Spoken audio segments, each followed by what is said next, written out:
Hello student, I am biology expert for NEET UG category. आज की class में हम बात करेंगे cell the unit of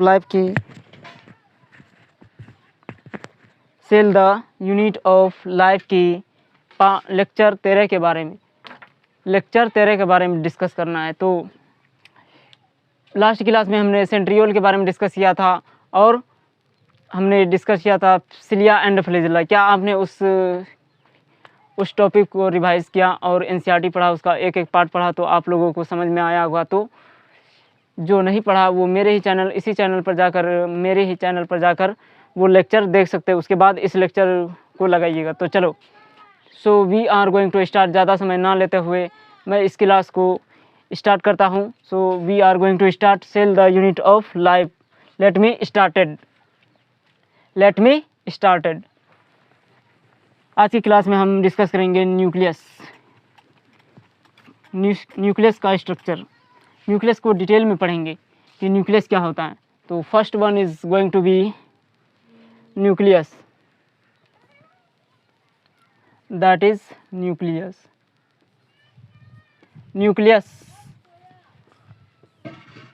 nucleus की बात करें तो इसकी डिस्कवरी किसने की थी? इसकी डिस्कवरी की बात करें तो हम पहले लेक्चर में ही बता दिए थे कि न्यूक्लियस की डिस्कवरी किसने की थी।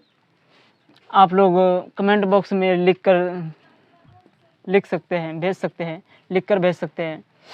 तो हम भी समझेंगे कि कोई कैमरे के पीछे कोई जिंदा व्यक्ति है, जिंदा लिविंग ऑर्गेनिज्म है। तो चलो, इसकी डिस्कवरी की बात करें तो nucleus it was discovered by Robert brown.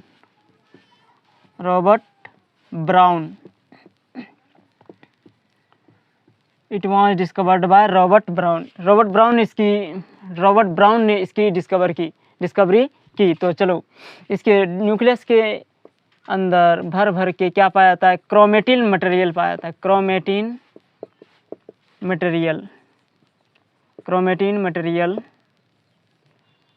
पाया जाता है। अब क्रोमेटिन मटेरियल नाम किसने दिया था? ही नेम्ड वाज, ये तो रॉबर्ट ब्राउन ने नहीं दिया था। ये किसने दिया था? क्रोमेटिन मटेरियल नाम दिया था आपका किसने? क्रोमेटिन मटेरियल नाम दिया था आपका ही नेम्ड वाज फ्लेमिंग। किसने दिया था? Fleming. He named was given by Fleming. किसने दिया था? फ्लेमिंग ने बताया कि न्यूक्लियस के अंदर हिस्से को अगर हम न्यूक्लियस के अंदर के हिस्से को हम बेसिक डाई से स्टैंड करते हैं तो वो क्या करता है? कलर देती है। क्या देती है? वो कलर देती है। It gives colour. क्या करती है? कलर देती है। अब कलर के लिए हम कौन सा वर्ड यूज करते हैं? कलर के लिए हम वर्ड यूज करते हैं, दैट इज करोमा। ठीक है, हमने पहले क्या किया? बेसिक डाई से इसको क्या किया? बेसिक डाई से इसको स्टैंड किया। तो ये क्या किया? ये इस तरीके से कलर देना शुरू कर दिया। क्या देना शुरू कर दिया?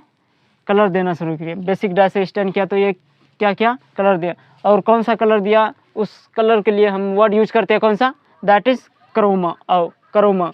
इसीलिए हम इसके अंदर के धागेदार मटेरियल को हम क्या बोलते हैं? क्रोमेटिन मटेरियल बोलते हैं। क्या बोलते हैं? Chromatin material. समझ गए? तो न्यूक्लियस को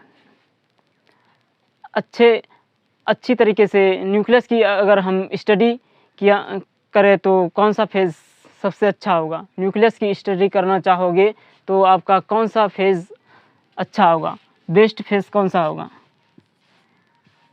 बेस्ट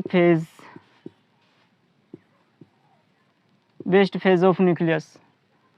अगर हम न्यूक्लियस की स्टडी करेंगे तो बेस्ट फेज कौन सा होगा? That is interphase. कौन सा होगा?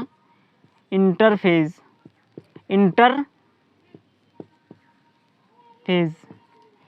इसमें सेल क्या कर रहा है? Resting phase.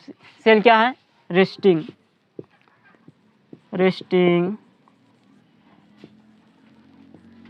सेल क्या है? रेस्टिंग फेज में। समझ गए?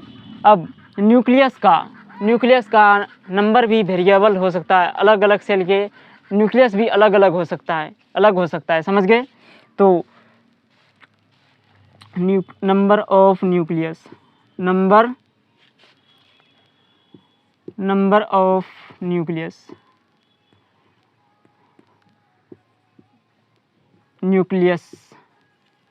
नंबर ऑफ न्यूक्लियस की बात करें तो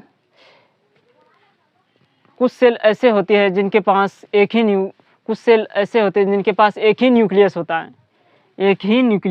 है, उसको हम क्या बोलते हैं, यूनिन्यूक्लिएटेड, उसको हम क्या बोलते हैं, यूनिन्यूक्लिएटेड। ज़रूरी नहीं कि सारे सेल के पास एक ही न्यूक्लियस हो, एक न्यूक्लियस से ज़्यादा भी हो सकता है। अगर जिसके पास एक से ज़्यादा न्यूक्लियस हुआ, यानी कि 2 न्यूक्लियस हो, उसको हम क्या बोलते हैं, बाईन्यूक्लिएटेड।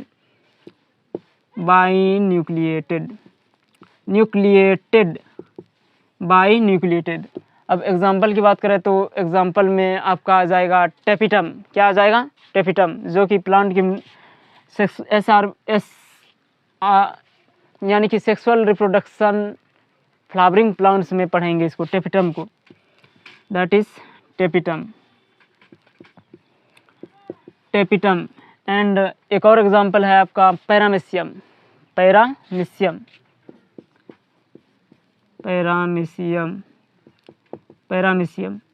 में माइक्रोन्यूक्लियस एंड मैक्रोन्यूक्लियस होता है, समझ गए। तो 2 न्यूक्लियस हो गया। अब 2 न्यूक्लियस से ज़्यादा, अब सेल के पास 2 से ज़्यादा भी, यानी कि मेनी न्यूक्लियस भी हो सकता है, उसको हम क्या बोल देंगे, मल्टी न्यूक्लिएटेड।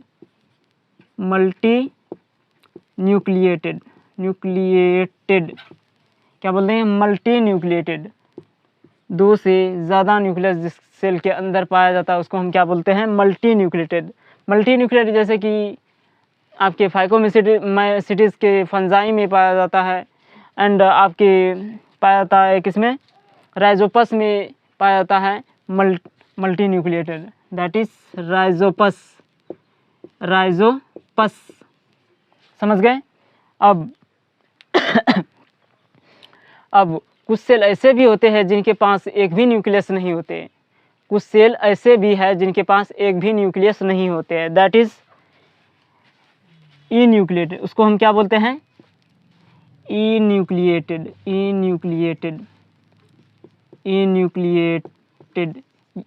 ये जो कि ब्रेन ऑफ सेल है, ये क्या है, ब्रेन ऑफ सेल है, उसके पास भी न्यूक्लियस नहीं होते हैं, समझ गए। तो इन्यूक्लिएट के लिए एग्जांपल की बात करें तो इसके पास कोई भी न्यूक्लियस नहीं होता है। इसका एग्जांपल आप लोग कमेंट बॉक्स में बताएंगे, क्योंकि इसके बारे में हम पहले भी डिस्कस कर चुके हैं। तो दैट इज़, एग्जांपल की बात करें तो that is called as RBC, जो कि मेच्योरिटी पे क्या हो जाते हैं, इन्यूक्लिएटेड हो जाते हैं। एंड दूसरा आपका है सिप ट्यूब। प्लांट में क्या है आपका, सिप ट्यूब, ये भी क्या हो जाता है, मेच्योरिटी पे इन्यूक्लिएटेड हो जाते हैं, समझ गए। तो इसको एक बार रिवीजन कर लो। न्यूक्लियस की डिस्कवरी की बात करें तो रॉबर्ट ब्राउन ने इसकी डिस्कवरी की, और न्यूक्लियस के अंदर भर के क्या पाया जाता है, क्रोमेटिन मटेरियल पाया जाता है। क्रोमेटिन मटेरियल नाम किसने दिया, he named was given by Fleming ने बताया कि न्यूक्लियस के अंदर के हिस्से को अगर हम बेसिक डाई से स्टैंड करते हैं तो वो क्या करता है, वो कलर देना शुरू कर देता है। क्या करता है, कलर देना। और उस कलर के लिए हम कौन सा वर्ड यूज करते हैं, दैट इज क्रोमा। कौन सा वर्ड यूज करते हैं, क्रोमा। अब न्यूक्लियस की स्टडी के लिए सबसे बेस्ट फेज कौन सा है, सबसे बेस्ट फेज है आपका इंटरफेज। कौन सा, इंटरफेज। इसमें क्या कर रहा है, सेल क्या कर रहा है, रेस्टिंग फेज पे। क्या है, रेस्टिंग से। तो न्यूक्लियस का नंबर भी वेरिएबल हो सकता है अलग अलग सेल के लिए, तो अलग अलग सेल के लिए अलग अलग न्यूक्लियस की नंबर हो सकता है। तो जिस सेल के पास एक न्यूक्लियस पाया जाता है उसको हम क्या बोलते हैं, यूनिन्यूक्लिएटेड। जिस सेल के पास एक से ज़्यादा यानी कि 2 न्यूक्लियस पाया जाता है उसको हम क्या बोलते हैं, बाईन्यूक्लिएटेड। एग्जाम्पल की बात करें टेपिटम, पैरामीशियम। और जिस सेल के पास 2 से ज़्यादा यानी कि मेनी न्यूक्लियस पाया जाता है उसको हम क्या बोलते हैं, मल्टी न्यूक्लिएटेड। वो किस में पाया जाता है, राइजोपस, फंजाई, इसमें।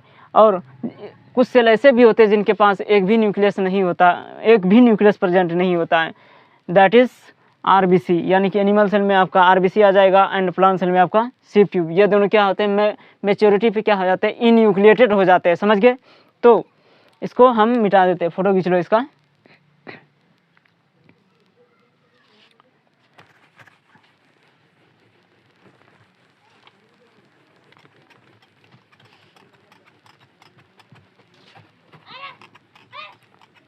अब हम डिस्कस करेंगे इसकी स्ट्रक्चर, न्यूक्लियस की structure of nucleus, structure of nucleus, structure of nucleus, structure of nucleus. Nucleus की स्ट्रक्चर की बात करें तो इस तरीके से स्ट्रक्चर होता है, ध्यान से देखना यहाँ, इस तरीके से आपका स्ट्रक्चर, न्यूक्लियस का स्ट्रक्चर होता है। देन माइटोकॉन्ड्रिया एंड क्लोरोप्लास्ट की तरह इसमें क्या पाया जाता है, outer membrane and inner membrane, then inner membrane, then again inner membrane, then outer membrane. बीच में क्या कर रहे हैं हम, आउटर मेम्ब्रेन को डिलीट कर रहे हैं, क्या कर रहे हैं, डिलीट कर दे रहे हैं। ये क्या है आपका इनर मेम्ब्रेन, ये क्या है आपका आउटर मेम्ब्रेन, ये क्या है आपका इनर मेम्ब्रेन, ये क्या है आपका आउटर मेम्ब्रेन। अब कहीं कहीं इसको लेबल कर लो पहले, सबसे फर्स्ट पहले क्या है आपका outer membrane, outer membrane, outer membrane. दूसरा क्या है आपका इनर मेम्ब्रेन, इनर मेम्ब्रेन। देखिए कहीं कहीं outer membrane and inner membrane क्या कर रहा है, जुड़ जा रही है, क्या कर रही है, जुड़ जा रही है। तो उस जगह क्या हो रहा है, आपका एक पोर क्रिएट हो रहा है, उस पोर को हम क्या बोलते हैं, न्यूक्लियर पोर बोलते हैं, that is called as, this pore is called as nuclear pore, nuclear pore. अब कोई भी सामान जो सेल न्यूक्लियस के अंदर जाएगा, न्यूक्लियोप्लाज्म के अंदर जाएगा एंड साइटोप्लाज्म में आए, बाहर न्यूक्लियोप्लाज्म से साइटोप्लाज्म में जाएगा, वो किसके द्वारा जाएगा, ये जाएगा आपके न्यूक्लियर पोर के द्वारा ही जाएगा, इसके द्वारा न्यूक्लियर पोर के ही द्वारा ही जाएगा, समझ गए। और आपका inner membrane and outer membrane के बीच में क्या है, आपका खाली स्थान दिखाई दे रहा है, खाली स्पेस दिखा रहा है, दिस एम्प्टी स्पेस, ये क्या है, empty space, this empty space is called as, इसको बढ़िया तरीके से बना लें,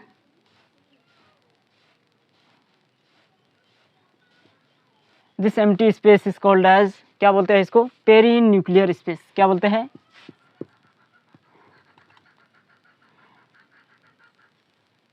peri nuclear space, perinuclear space, क्या बोलते हैं हम इसको, पेरी न्यूक्लियर स्पेस, समझ गए, peri nuclear space.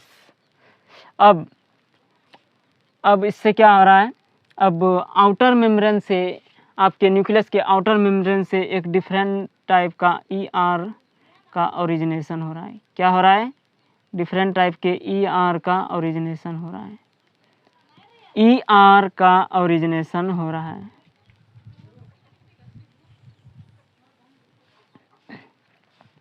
Different type का क्या हो रहा है, ER का ओरिजिनेशन हो रहा है। इस तरफ भी ER का ओरिजिनेशन हो रहा है, ओरिजिनेट हो रहा है इस तरीके से, यह है आपका ER। अब ER कौन सा है, ये ER आपका कौन सा है, SER है कि RER, तो ये क्या है आपका RER है, क्या है RER, क्या है RER। अब देखिए इसके RER में 80S टाइप का क्या पाया जाता है, राइबोसोम भी प्रेजेंट होता है, इस तरीके से लेबल कर देते हैं इसको। ये क्या पाया जाता है, राइबोसोम भी प्रेजेंट होता है, क्या प्रेजेंट होता है, ribosome, 80S type of ribosome, 80S type of ribosome. अब ये राइबोसोम, ध्यान से सुनना, ये राइबोसोम आउटर मेम्ब्रेन के साथ भी अटैच्ड हो सकता है, जुड़ सकता है, आउटर मेम्ब्रेन के साथ ही जुड़ सकता है। इसको हम क्या बोलते हैं? राइबोसोम। क्या बोलते हैं? राइबोसोम। राइबोसोम कौन सा टाइप का? 70 बोलते हैं, sorry, 80S type of ribosome. कौन सा राइबोसोम है आपका? 80S type of ribosome. ये भी कौन सा राइबोसोम है? ये भी है आपका 80S टाइप ऑफ राइबोसोम। समझ गए? अब इससे क्या हुआ? आउटर मेम्ब्रेन से क्या हुआ? The nuclear membrane. Nuclear membrane से क्या हुआ? न्यूक्लियर मेम्ब्रेन it originates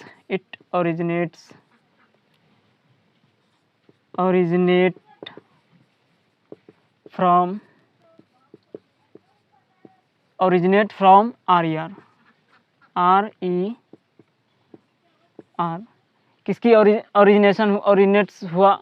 आपके आउटर मेम्ब्रेन से RER का ओरिजिनेशन हुआ। समझ गए? तो क्लियर है? आई होप आपको समझ में आ गया होगा। तो अब इसके अंदर मैट्रिक्स पाई जाती है। क्या पाई जाती है? इसके अंदर मैट्रिक्स पाई जाती है। इसको हम क्या बोलते हैं? मैट्रिक्स को हम बोलते हैं न्यूक्लियोप्लाज्म। इस मैट्रिक्स को हम क्या बोलते हैं? Nucleoplasm. It is also called as, इसको और क्या बोलते हैं? Nuclear matrix.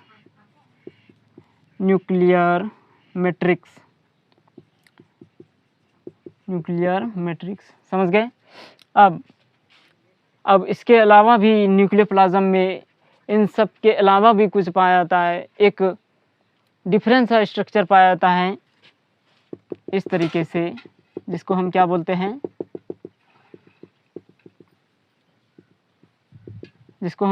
हैं? न्यूक्लियोलस बोलते हैं। न्यूक्लियोलस क्या है? ये एक तरीके का क्या है?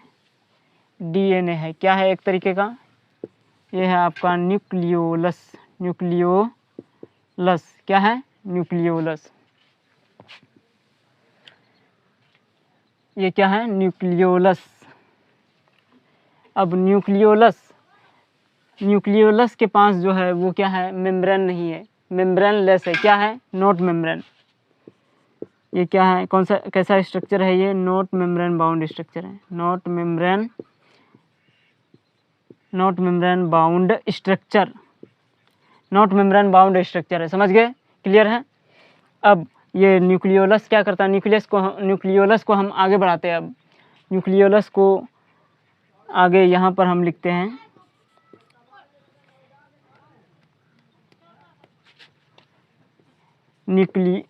Nucleolus is the site of active rRNA. Active is the site of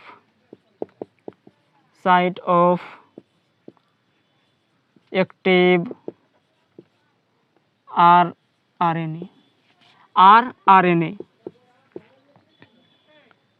synthesis। rRNA synthesis ये क्या करता है?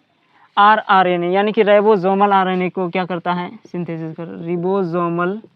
रिबोसोमल RNA सिंथेसिस करता है। समझ गए? अब रिबोसोमल RNA ये क्या है? एक तरीके का डिफरेंट टाइप का RNA। क्या है? डिफरेंट टाइप का RNA ये सिंथेसिस करता है। क्या करता है? डिफरेंट टाइप का। ये भी क्या है? एक तरीके का डिफरेंट टाइप का DNA है। क्या है? डिफरेंट टाइप का DNA है न्यूक्लियोलस। समझ गए? ये डिफरेंट टाइप का RNA सिंथेसिस करता है। तो हम बताए थे राइबोसोम जब बात कर रहे थे, तो राइबोसोम किससे मिलकर बना होता है? rRNA plus protein. तो rRNA आपका क्या बनाता है? rRNA बनाता है आपका राइबोसोम। क्या बनाता है? राइबोसोम। अब बताऊं, can I call this ribosome factory as nucleolus. हम क्या हम बोल सकते हैं कि न्यूक्लियोलस क्या है? एक तरीके का राइबोसोम फैक्ट्री है। क्या है? राइबोसोम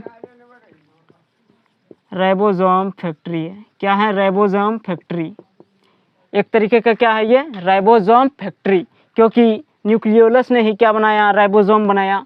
अब राइबोसोम आगे जाकर क्या बनाएगा? राइबोसोम आगे जाकर बनाएगा आपका प्रोटीन। क्या बनाएगा? प्रोटीन। अब प्रोटीन की फैक्ट्री कौन है? प्रोटीन की फैक्ट्री कौन है? राइबोसोम है। कौन है? राइबोसोम। प्रोटीन की फैक्ट्री राइबोसोम और राइबोसोम की फैक्ट्री कौन? न्यूक्लियोलस। समझ गए? अंडरस्टैंड? क्लियर है? तो अब किसी सेल में जितना ज़्यादा आपको प्रोटीन चाहिए उतना ज़्यादा आप क्या करोगे? उतना ज़्यादा आप न्यूक्लियस उसमें रखोगे। क्या करोगे? न्यूक्लियस रखो।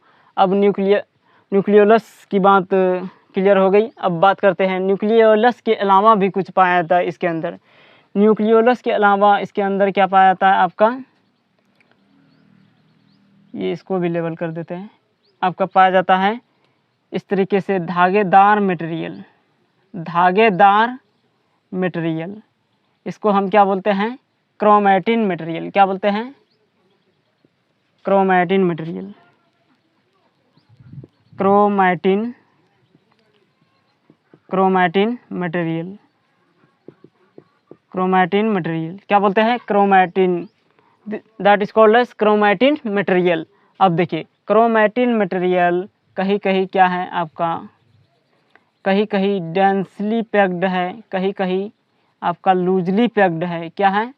लूजली पैक्ड है। कहीं कहीं क्या है? डेंसली पैक्ड है। कहीं कहीं क्या है? लूजली। जो ये अब दो टाइप्स की, दो तरीके से इसको डिवाइड कर सकते हैं, लूजली और डेंसली।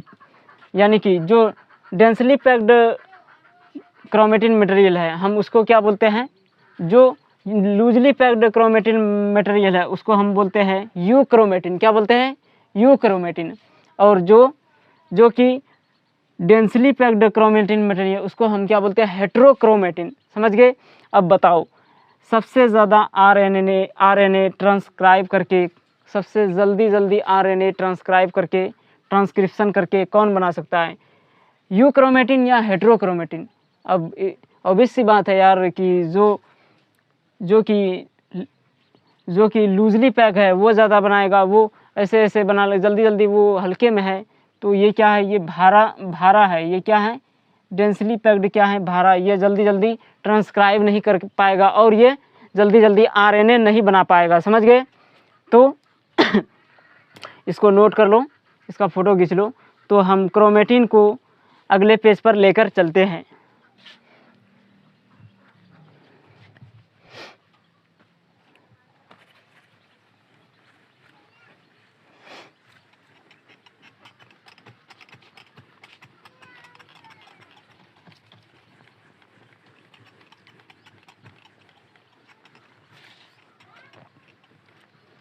अब क्रोमैटिन को डिटेल में समझेंगे। Chromatin material, chromatin that is chromatin material. Chromatin material की बात करें तो इसके पास खूब डीएनए होता है। क्या होता है? खूब 40% क्या पाया जाता है आपका? डीएनए। 40% क्या होता है? डीएनए। और इसके पास क्या पाया जाता है? इसमें होता है प्रेजेंट आपका 50% आपका होता है पैकेजिंग करने के लिए प्रोटीन। उस प्रोटीन को हम क्या बोलते हैं? पैकेजिंग करने के लिए क्या होता है आपका? प्रोटीन। उस प्रोटीन को हम बोलते हैं हिस्टोन प्रोटीन। क्या बोलते हैं? Histone protein. अब इसके अंदर 8.5% क्या पाया जाता है? नॉन हिस्टोन प्रोटीन भी पाया जाता है। Non histone chromosomal protein.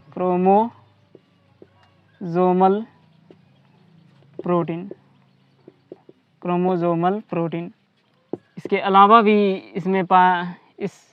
इसके अलावा भी कुछ आयंस भी इसके अंदर इसमें प्रेजेंट होता है, जैसे कि magnesium ion, calcium ion and कुछ आरएनए भी प्रेजेंट होता है इसमें। कुछ आरएनए, ये क्या है? लेस अमाउंट में है। कैसा है, लेस अमाउंट में प्रेजेंट होता है। ये सब क्या होता है, लेस अमाउंट में प्रेजेंट होता है। तो क्रोमेटिन मटेरियल की बात तो हो गई। तो ये इस तरीके से धागेदार मटेरियल फॉर्म में था, इस तरीके से धागेदार मटेरियल फॉर्म। ये कहीं कहीं क्या था, लूजली पैक्ड था, कहीं कहीं क्या था आपका, डेंसली पैक्ड था। क्या था, जो लूजली पैक्ड था उसको हम क्या बोले, यूक्रोमेटिन। क्या बोले, यूक्रोमेटिन। और जो डेंसली पैक्ड उसको हम हेट्रोक्रोमेटिन बोले। अब जल्दी जल्दी आरएनए कौन बनाएगा, जल्दी जल्दी आरएनए बनाएगा आपका यूक्रोमेटिन। कौन, तो types of chromatin,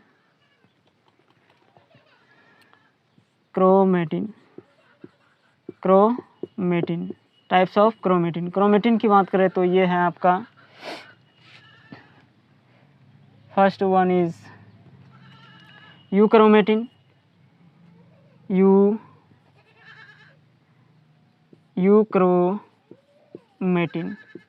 euchromatin and heterochromatin, heterochromatin.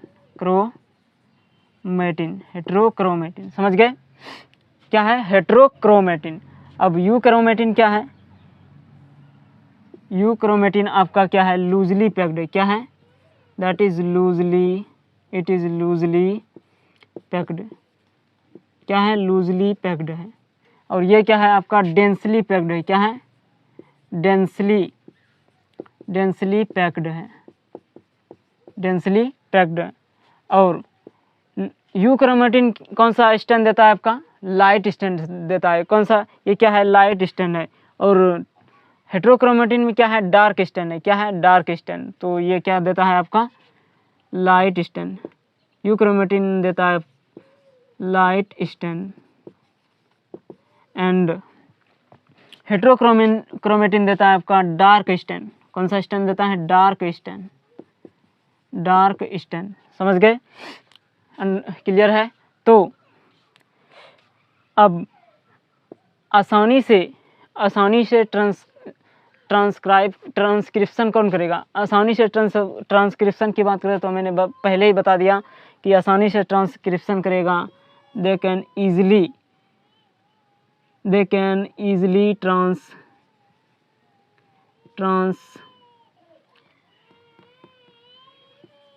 Transcriptionally active. ये क्या रहेगा, एक्टिव। ट्रांसक्रिप्शनली ये एक्टिव रहेगा और ये ट्रांसक्रिप्शनली ये क्या रहेगा, ट्रांसक्रिप्शनली ये क्या रहेगा, इनएक्टिव। क्या रहेगा, इनएक्टिव। समझ गए। तो रिवीजन की बात करें तो इसको रिवीजन कर ले। क्रोमेटिन मटेरियल की बात करें, इसके पास खूब डीएनए होता है, यानी कि 40% क्या पाया जाता है इसके अंदर, डीएनए, एंड 50% इस पैकेजिंग के लिए क्या पाया जाता है, प्रोटीन। उसको हम क्या बोलते हैं, हिस्टोन प्रोटीन बोलते हैं। और 8.5% क्या पाया जाता है, नॉन हिस्टोन क्रोमोसोमल प्रोटीन पाया जाता है। इसके अलावा भी कुछ प्रोटीन के अलावा भी पाया जाता है इसमें, क्या, मैग्नीशियम आयन पाया जाता है, कैल्शियम आयन पाया जाता है, एंड आपका आरएनए, कुछ आरएनए, ये सब क्या होता है, लेस मात्रा में पाया जाता है। समझ गए।